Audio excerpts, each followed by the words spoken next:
Wat laat jou rustig slaap in die aand? Ek dink die feit dat die Springbokke nou al 4 keer Rugby World Cup champions is. Dis beautiful.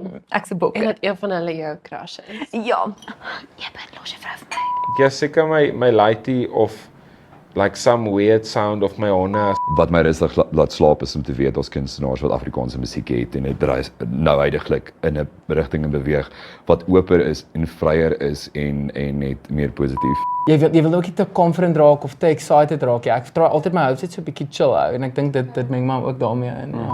Ek het 'n baie cool bid video gekyk wat vir my baie beteken het wat ek in die aande doen wat eintlik maar net soos meditation is. Maar dit gaan oor Jesus. En daai ding werk in my kop en dan ook natuurlik al die ander realiteite waaroor ek nou net gepraat het. Ja. Maar daar's baie genade. Maar net om te weet my familie is veilig en almal happy in die plekke waar hulle is. Ek's gesond, my maale is happy.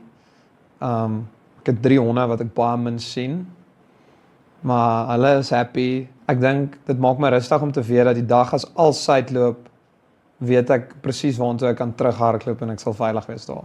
Skat en dankie dat julle vandag ingeskakel het. Sien julle volgende week. My wyn is klaar, so die video is klaar. My wyn is klaar, so die video is klaar. Hey, baie sê. Ja, cheers julle.